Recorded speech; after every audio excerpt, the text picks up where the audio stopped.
With the KanColle movie having recently been released in Japan, and Season 2 for the anime confirmed, although we still don't have a release date for that, so make of that what you will, I wanted to put my thoughts of Season 1 out there, and after putting it off for a year and a half, I decided now was as good of a time as any. This is also my first video that isn't a Space Jam remix or a JoJo meme, so I suppose now would be a pretty good time to introduce myself. I'm Daniel, known to the internet as Witchats, and this is my KanColle anime review. First off, I wanted to say that I know I just mentioned the movie, but I don't live in Japan, and currently there's nowhere to watch it online, so I'm not going to bring up the movie at all in this review. When the movie does become available, I'll probably get a review out there eventually, but for right now this is just focusing on Season 1. I personally doubt the movie is going to change much of what I have to say about the anime anyway, but if it does, then I'll mention that when I review the movie proper. In addition, I also wanted to clarify that I'm a huge fan of the KanColle browser game, and I've been playing that since well before the anime was released. I'm not going to pretend that as a person who's played the game, my opinions on the anime are somehow more relevant or informed, compared to someone who hasn't, but I wanted to establish that I went into this anime with certain expectations. That becomes important later. Now that that's out of the way, let's start this review, shall we? The KanColle anime is bad. The KanColle anime is so bad. The KanColle game has a rich set of characters and an interesting setting, but it has little in the way of story. It's a blank slate, a world and characters that they could have done anything with. Anything at all. And they did this. The first two episodes are pretty standard. They introduce us to Fubuki, the main character, and a handful of other characters, including Mutsuki and Yudachi, both of whom the anime poster set up as the two supporting leads. The first episode showcases the base, sets up Akagi as Fubuki's role model, and shows off a bit of the combat. It also establishes Fubuki as the kind of main character who's terrible at fighting, and makes her goal throughout the series improving herself and her combat abilities. The fact that Fubuki, a ship girl, barely knows how to sail straight aside — seriously Fubuki, what the crap, you came from another base, didn't you at least do training exercises? This is a pretty standard goal for an anime protagonist to have. Episode 1 also gives us this pretty kick-ass launch sequence, which is one of my favorite scenes from the anime overall, however low of a bar that is. I mean, later we find out that it's pretty impractical considering ships can just put on their equipment by themselves without special equipment, but it's still really cool. Episode 2 just builds Fubuki's character and strengthens the relationship between her, Yudachi, and Mutsuki. It also serves as the first appearance of Kitakami and Oi, who are the fleet's token raging lesbians. Now, I have absolutely nothing against raging lesbians in anime, and it's not like this is even that much of a flanderization of Oi's character in the games. Although, I will say that you can marry Oi, and she will either say she loves you and Kitakami, or she'll get possessive of you and only mention Kitakami in passing, depending on if you've remodeled her or not. But these two get scenes like this in almost every episode, and considering how grating Oi's personality is because of her obsession, these two get really old really quickly. But that pales in comparison to the other faults this anime has. It all started with Episode 3. This episode was incredibly controversial when it first aired, at least in the English KanColle community. The middle-of-the-road story and a couple of the dips in animation quality of the first two episodes, particularly when CGI was implemented, left the KanColle community anxiously wondering about the fate of the anime that so many of them wanted to succeed. Episode 3 was the breaking point for many of them, and many will agree that Episode 3 was where it all fell apart. But, in my opinion, Episode 3 was actually pretty okay. Now, I will admit that, for the entire episode, they're kind of making it pretty obvious that someone's going to die. They introduce Kisaragi, Mutsuki's big sister, and then suddenly Mutsuki can't shut up about her. Halfway through the episode, Akagi gives Mutsuki and Fubuki a speech about telling people how you feel about them, because they might not be there tomorrow, and when the scene fades to a shot of Mutsuki, you realize that she's about to be hit in the face with a plot really hard. Then they further beat home the point by raising a total death flag when Mutsuki tells Kisaragi that she has something to tell her when they get back on the mission they're both going on. But even though they make it clear that something really bad is going to happen to someone at some point, things seem vague as to whether they're pointing to Mutsuki dying or Kisaragi dying. They even fake us out by having a bomber fly at Mutsuki in the middle of the battle, framing the plane's dive towards Mutsuki like the start of a death scene. Then Fubuki shoots down the plane, It pulls away and seemingly retreats, and you think for a split second that maybe no one is going to die in episode 3. And then we get a shot of Kisaragi. The same bomber that Fubuki crippled finds Kisaragi alone in the open ocean, and decides that if it can't get the nameship of the Mutsuki class, then her older sister is the next best target. Kisaragi is hit, and we get to see a heart-crushing scene as she sinks. Here's where, in my opinion, the episode goes from predictable to goddamn poetic. Back at the base, Fubuki is praised as MVP and Mutsuki celebrating their success on the mission. She's excited to share her success with Kisaragi, but then she realizes Kisaragi isn't there. She asks, and someone explains to her that the other fleet that went out with them, the fleet Kisaragi was with, hadn't returned yet. Fubuki and Mutsuki, undeterred, rush off towards the shore to wait for the fleet, eager to see Kisaragi the second she comes back. Holy shit, the dramatic irony in that moment. The audience knowing full well Kisaragi was dead as they get a shot of the ignorant destroyers laughing happily as the sun sets near the beach. This is why I said episode 3 wasn't bad. There was so much potential to pull from this episode. This could have been the moment the anime stopped fooling around and started taking itself seriously. All the next episode had to do was follow up and... The next episode gave us the wacky adventures of the Kongo sisters. And this is where everything fell apart. Now, I'm not saying they shouldn't have introduced the Kongo sisters in this episode. Sure, the Kongo sisters are absolutely outrageous at times, but I don't think that would have detracted much from the drama if handled correctly.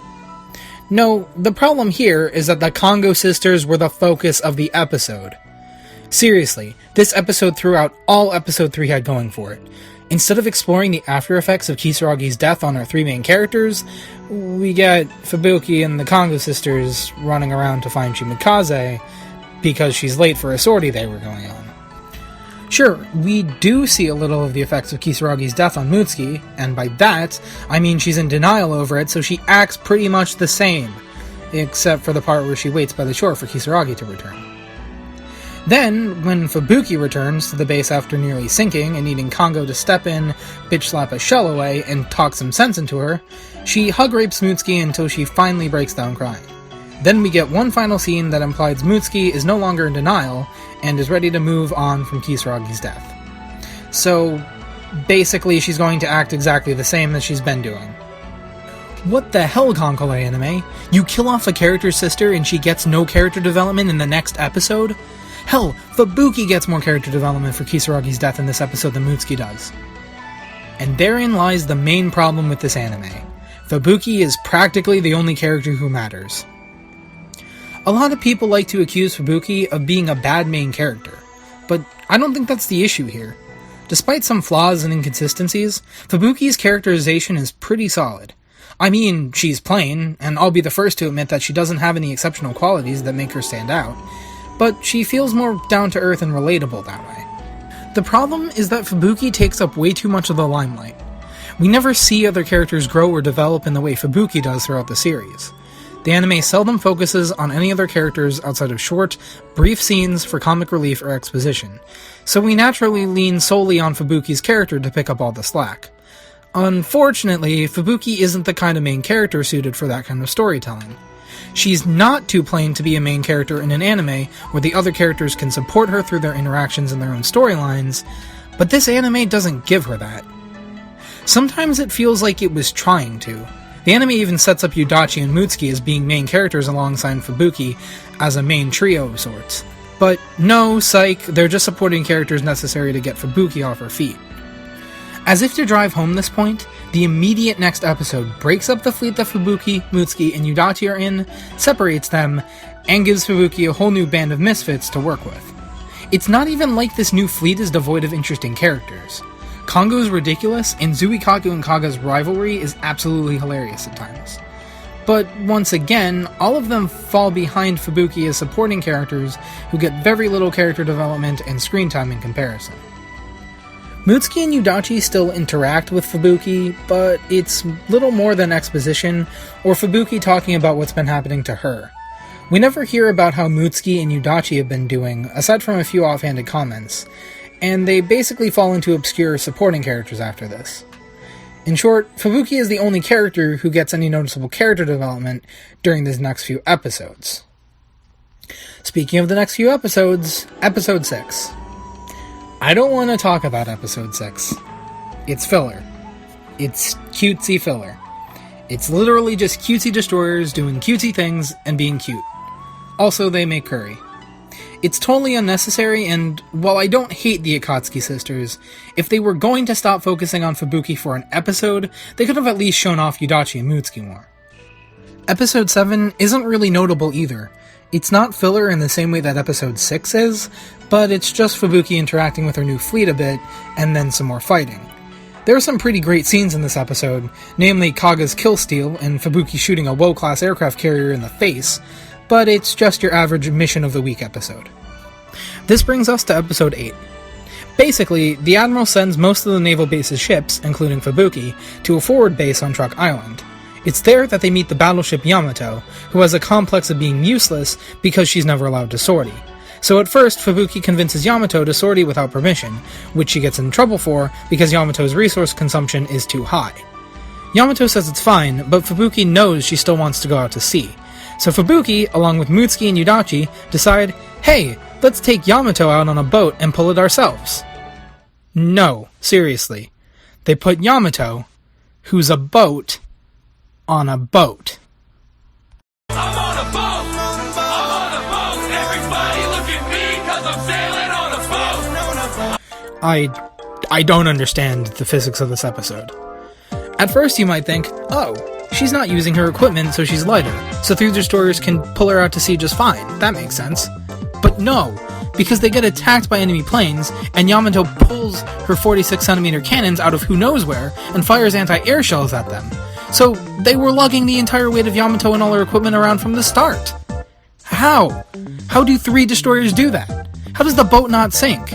If that works, why don't they send the Shipgirls out on transport boats that take less resources and launch them closer to where they need to go? Hey, instead of thinking about that, here's Nagato gushing over a chipmunk.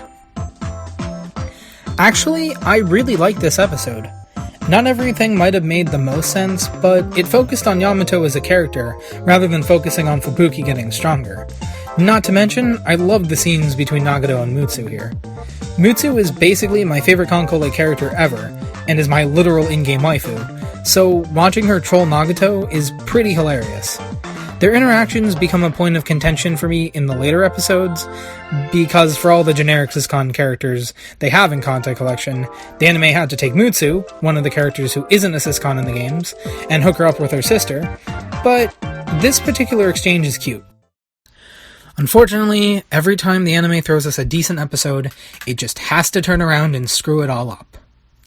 Episode 9 is a total travesty. This episode introduces a key element from the games known as remodeling. In the games, remodeling acts as a power-up, with most second remodels giving the strongest boosts to stats, as well as appearance changes and new fancy equipment. A second remodel is usually obtained at high levels, so it's expected that a lot of hard work and effort goes into obtaining one. Yudachi just starts glowing. Now, I don't have a problem with Yudachi just starting to glow out of nowhere. I mean, even in the episode, they say that Yudachi worked hard for her remodel. But we didn't see it. We didn't see it because we were too busy following around Bucky and her Howling Commandos and watching cute destroyers make curry. On top of that, once Yudachi gets her remodel, we don't focus on how she changes or how much stronger she's gotten. No, we focus on how jealous Fubuki is over it, because Fubuki is once again the only character who matters. For some background, Yudachi's second remodel was one of the first available for any destroyer, and it put Yudachi's firepower stat and torpedo stat on par with some light cruisers. Her remodel became synonymous with badass. Her red eyes, her glowing torpedoes, her hair flappies. This moment was supposed to be badass. It was supposed to be epic. But no. We had to have Fubuki whining about not being as awesome as her friend. This anime, man. This anime. With 3 episodes left, it's at this point where the anime starts to establish the final arc. Remember when I said the Admiral sent most of his base's ships to the forward base on Truck Island? Well, yeah, it turns out that was a bad idea because the Abyssals decided to attack the base while all the strong ships were away. During the chaos, the Admiral disappeared completely, and no one knows what happened to him. I guess this is supposed to be impactful or whatever, but since we haven't really seen the guy, it really doesn't hold the same weight. It's not like I think we should have seen the Admiral on screen at all, but I feel like they could have made his presence feel more crucial before this point. At any rate, Nagato finds a journal with the Admiral's plans for a final counterattack mission, which conveniently requires Fubuki to be remodeled, something I feel is a thinly veiled attempt to retroactively justify Fubuki's whining throughout the past episode. Since Fubuki needs to be remodeled, she spends the entirety of episode 10 training and doubting herself and all that other stuff we've been seeing until she gets the magical glow too. Then shit gets real. Episode 11 is hands down the best episode of the KanColle anime. At the beginning of this review, I said that the KanColle anime was bad. And while I do stand by that, I want to clarify that when I say bad, I don't mean an irredeemable pile of steaming garbage. It had potential, and this episode proves it. The episode starts off with a battle sequence where Akagi and her fleet are in dire straits, and Akagi, useless with a broken bow and already heavily damaged, requests to be scuttled. Then Akagi wakes up and you realize it was all a dream. The animation and the framing of this scene is incredible, and you can feel the weight behind it. The episode progresses with Akagi telling Nagato to change the fleet lineups because of the dream she had, to which Nagato agrees. There's a lot of discussion about fate and destiny here, and the episode addresses the nature of shipgirls themselves. It seems like the shipgirls are destined to experience the same fates as their historical namesakes. Everyone is nervous and the tensions are high as it boils down to the last hours before the final mission. It shows us just what the shipgirls have to lose if they fail. Hell, we even see Kisaragi's grave in this episode. Okay, technically it's not the first time it's appeared in the anime, but it's the first time the anime makes it clear what it is. At the end of the episode, the final operation is launched, and Akagi's new fleet gets into a battle that seems very similar to the one in her dreams. Akagi's bow snaps and she gets damaged, and just before she's about to be taken out, the screen goes black and Akagi questions whether or not she can really fight against fate. It was everything I could have asked for in a penultimate episode. It was a window into what kind of anime we could have had if the writers had been this competent the whole time. It was the last chance this anime had to redeem itself. If the last episode was just half as good as this one, I could have walked away feeling like it was worth it. You know what's coming, don't you? Episode 12 killed all that Episode 11 had going for it by having the most bullshit fight in the entire anime thus far. After Fubuki saves Akagi and a bunch of familiar faces show up to save the day, they encounter the boss of the final mission, Airfield Hime. Not only is this the first that we've seen of Airfield Hime, but after firing a bunch of planes off at the shipgirls, and an admittedly awesome fight scene with the less powerful Abyssals in her fleet, she gets blown to bits in a rather anticlimactic fashion by Yamato. So, it is a bit anticlimactic, but that alone didn't ruin this episode. No, what happens next does. See, apparently, Airfield Hime has the power of regeneration. In fact, all the Abyssals in Airfield Hime's fleet have the power of regeneration. It's not explained to us, they just regenerate. Thus follows what I can only describe as a conga line of every powerful shipgirl ever, firing at her and trying to kill her as she launches more planes. But then it gets worse. When they realize that they can't kill Airfield Hime, and are about to give up, Taiho, another character we haven't seen at all, storms in with a Deus Ex Machina. Apparently, the Admiral came back, and conveniently found out while he was gone, that Airfield's regeneration abilities were linked to the Woe class Fubuki shot back in Episode 7. Fubuki kills the Woe class, and then the battleships finish off Airfield Hime. As if that wasn't bullshit enough, we get what I can only describe as a blatant and shameless attempt to entice viewers to watch Season 2. At the end of the battle, after they sink Airfield Hime and Woe class, after they've turned around to go back to the base, the hairpin Kisaragi War floats up to the surface. What? What's that supposed to mean? Even if the anime is implying that shipgirls become abyssals after they sink, which is a pretty common theory, the two enemies that were destroyed were an aircraft carrier and a personification of an airbase. Which one of those two things sounds like destroyer to you? Not to mention that Kisaragi lost her hairpin when she sunk. We saw it float up to the surface. She didn't have it. How was it there? Did one of the abyssals find it and keep it? It's just so dumb. I mean, I imagine the hairpin thing will be elaborated on in Season 2, if not in the movie, but that doesn't mean the rest of this episode wasn't filled to the brim with bullshit. The final fight was tedious. Fubuki barely played a central role until Taiho told them to kill the Woe class, and everything felt like an anticlimax. With episode 12, the anime killed my last strings of hope I was clinging onto after episode 11. In the end, this anime wasn't terrible, but it wasn't the decent anime that everyone expected, or the good anime that everyone wanted. I guess when I say the KanColle anime is bad, I mean it's disappointing. It's disappointing because it could have been so much better. It could have focused on Fubuki's talents as an anti-aircraft destroyer like she is in the games, rather than as a generic destroyer with a gun. It could have shown Yudachi working hard for a remodel. It could have shown Mutsuki finding her niche in expeditions rather than sorties, instead of writing her off as the weak flower girl back at home. There's just so many missed opportunities with this anime that I can't help but feel frustrated at what they wound up doing with it. As a fan of KanColle, I wanted the anime to be amazing. I wanted it to captivate me and get me excited for the next episode week after week. I wanted to walk away from it saying, man, that was really good. And when I couldn't do that, I felt incredibly let down.